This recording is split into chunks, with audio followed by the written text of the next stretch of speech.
Welcome to High Infidelity, the best cheating videos on YouTube.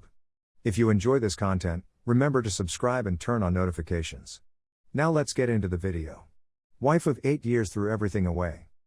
I've been wanting to get all of this off my chest, so please accept my apologies in advance if this is excessively long-winded. I, 30 male, married my high school sweetheart, 33 female, whom I met when I was 14 and she was 17 years old. I'm not going to lie, it felt great to be dating an upper-class man in high school. She had a vehicle, and we would often skip lunch or school to go play. It didn't last long. She and I graduated high school the same year. I skipped a couple of classes, and were headed to different institutions. She concluded it by stating she went to prom with another man, which I didn't like, and broke up with her, but it turned out to be a lie. But it didn't matter since we both saw our lives heading in opposite ways. In a few years, I would have been 18 and she would have been 21. We ran into one other at a concert, and I instantly ended my relationship with my so that night in order to get back together with her. She claimed to have done the same, which isn't entirely accurate. She did, however, break up with him a few weeks after we resumed having. A year later, we had our first kid together. We were both suffering financially, but generally, we were extremely pleased. Our second kid was born 5 years later, and we had some troubles but were very much in love throughout that time. I am certain that the children are mine. We had spent the whole day traveling around visiting her parents, divorced, residences, and as the night was winding down, my father phoned and invited me to come over and drink with them and my grandparents. That sounded fantastic to me, so I told them I'd drop the kids and my wife off at home and stop over in an Uber. My wife was furious and accused me of leaving her, but I didn't listen. I told her I was going and that it was only fair that I get to visit my family on Thanksgiving as well. She decided to leave as soon as I did. She left the children asleep in their beds and went to a neighboring pub. She met someone, they hit it off, swapped numbers, and she was observed leaving the pub with him and getting on his motorbike by my pals. There was no helmet, and the kids were alone at home, unknown to me. I didn't find out about him until a few days before Christmas, when the 1-year-old woke up early and received a text message from Jay. I went back to sleep after deleting the message. When I awoke, I decided to keep a watch on her and began monitoring her Facebook and text communications. They were flirtatious, and every day, she would delete everything an hour or two before I got home from work. They kept their Facebook interactions contained inside a chess game. We had just gotten into a fight the night before in mid-January because, frankly, I was behaving up. I was furious that she would leave the children out of malice. She had no clue I was hearing from friends and relatives that she was doing dodgy things and having the kids watched on days she wasn't going to school or needed assistance with them. I informed her I wanted a divorce when I woke up one morning. This was reckless, and in hindsight, I should have handled it better. She was caught off guard. I informed her that I was aware of Jay, and that if she wanted to leave, she could. I asked her to explain what had occurred. She told a falsehood. I called her out on her deception and urged her to try again. She lied, in a different way, but she lied nevertheless. I told her I couldn't trust her and that she needed to stop what she was doing if we were going to have a shot. For 3 days, I listened in on her discussions. They didn't give up. On the third day, I snapped. I told her she had to leave my home because I couldn't stand it any longer. She cried and begged her father to come over and intervene. He didn't side with either of us, but he did tell me that he had a similar issue with one of his ex-girlfriends and hoped we would find a way out, even if they hadn't. We seldom communicated after that, co-parenting but nothing more. She sat me down and asked whether I saw us as more than friends/co-parents in the future, and I looked her in the eyes and replied, no. She relocated. I proposed that we avoid any physical closeness as soon as she went out. I didn't trust her while she lived with me, so how could I trust her now that she's on her own? She wasn't having it. She wanted to mend our relationship, and she wanted to start going to therapy to attempt to work things out.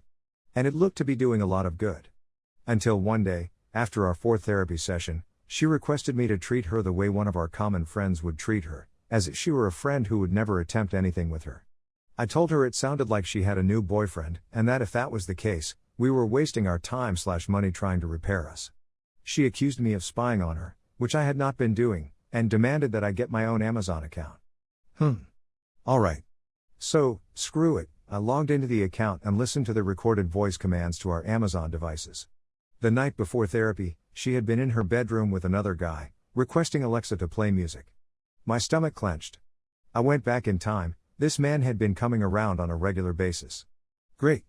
Naturally, as she moved out, she quickly began seeing this other man, exposing herself and me to herpes. She says she slept with this guy the day they met, that he informed her about catching it himself during an experimenting period, and that she told him she didn't like condoms, so they were out of the question. I'd had my evidence for weeks and weeks. I approached her, but without presenting any of the evidence I had uncovered. She acknowledged to the affair and lied about every detail, and I was well aware of it. She then informed me of the herpes, and I was tested for STDs. Fortunately, I escaped with my life. She began criticizing his character, claiming that he was anti-BLM, didn't believe in dinosaurs, misled her, and so on. Even now that everything is out in the open, she continues to lie to me on a daily basis, sometimes about trivial matters. She is now attempting to manipulate me with her melancholy, making me concerned about her and her mental state. She wants things to be the same as they were, of course she does, but it's not going to happen. She may behave in ways that make her unsuitable for marriage, but she is still the mother of my children. She knows she can twist my arm with a few tears and razor wounds. I've submitted all I needed to with the lawyer, and I'm hoping this divorce goes well. What should I do if I want to move on with my life but don't know where to begin? Some op reply in this post, company you somehow see telling her you want a divorce is rash when her entire history is a disaster. She was mad at you for seeing your family on Thanksgiving, so she abandoned her kids alone to find a random in a bar? Please, be the stability your kids need in life. She's a walking disaster. She probably has always been a disaster.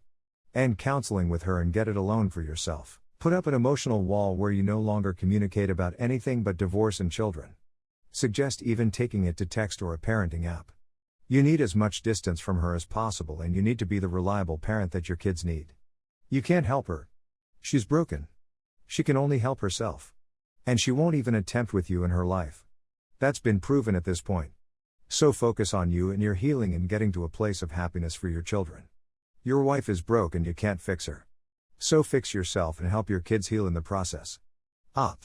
She has been a disaster for as long as I've known her, but she was my disaster, and she made me her world for a while. It was flattering and comforting.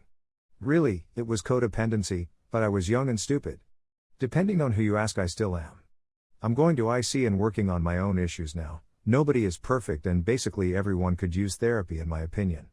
The kids are my focus, everything else is just background noise. Next company man, so sad. Some people live in an alternate universe. Your ex is one of those people. Op.